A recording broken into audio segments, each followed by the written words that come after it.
Shabbat Shalom.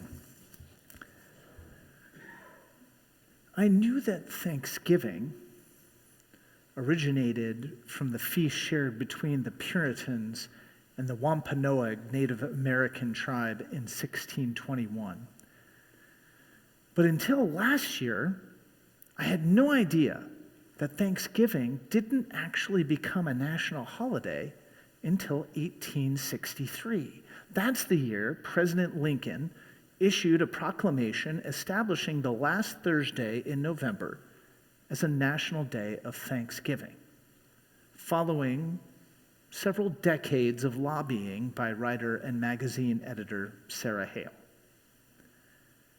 Now, in lobbying Lincoln, Hale expressed her hopes that a national day of gratitude would serve as a unifying force throughout the Union, whose citizens had become discouraged, in some cases disillusioned, by 2 years of civil war, with few meaningful victories to its credit, other than the Battle of Gettysburg, which in the end really just repelled a rebel invasion.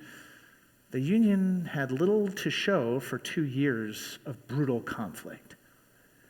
And yet, even in this desperate moment, Hale remained steadfast in her belief that enumerating the blessings that the nation shared would restore the country's unity and resolve.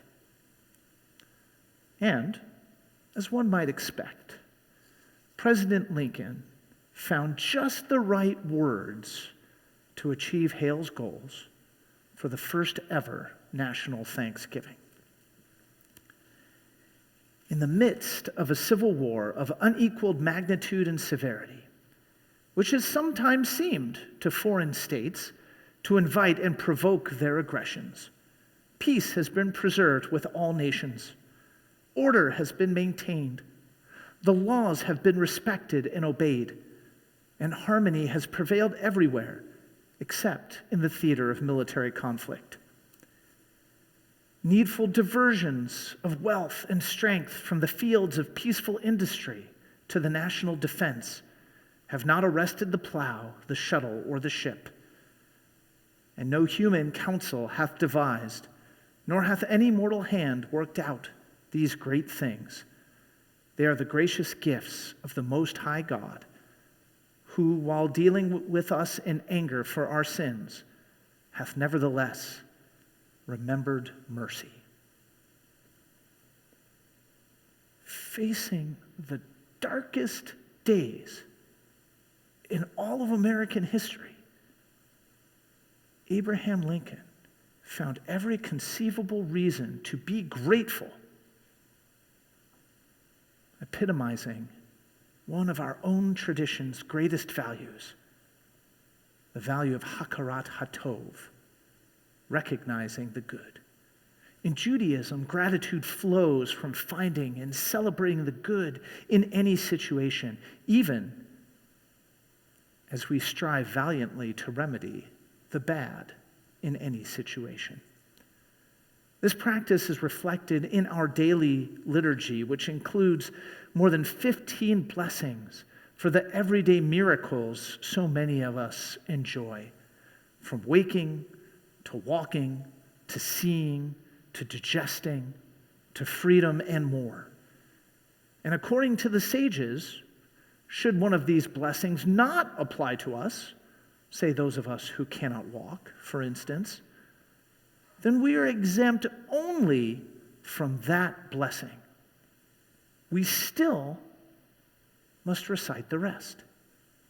We still must take time to recognize the good.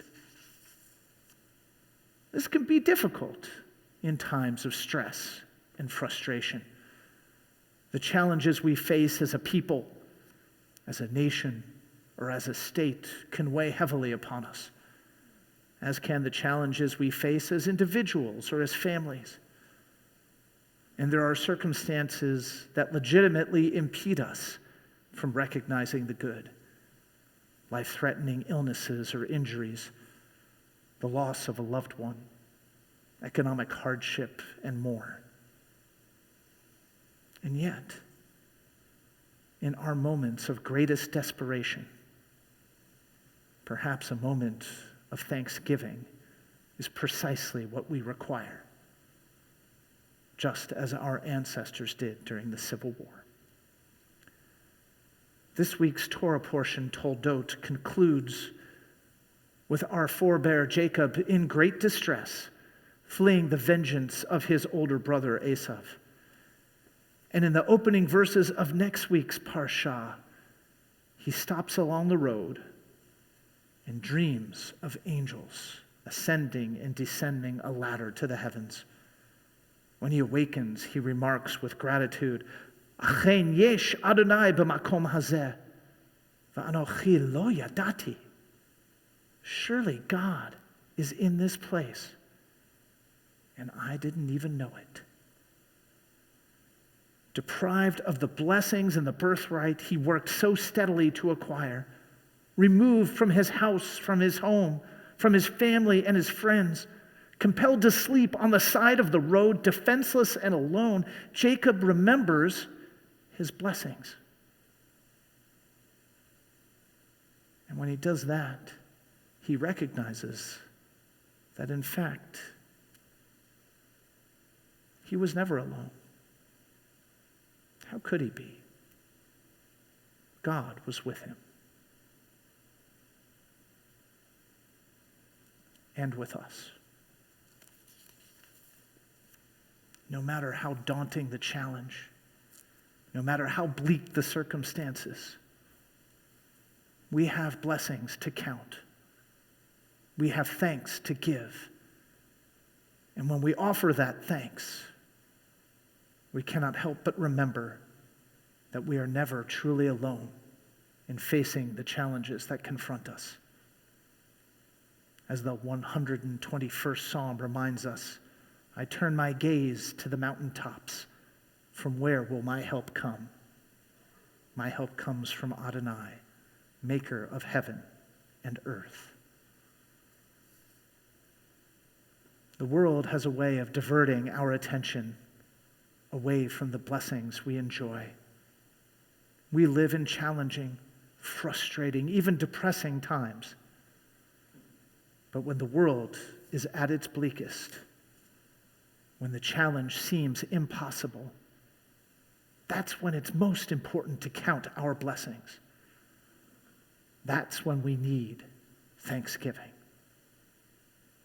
And so I pray that this Thanksgiving, just like the first, grant us the strength and resolve to persevere through all the challenges that await us. May this be our Thanksgiving blessing. Shabbat Shalom.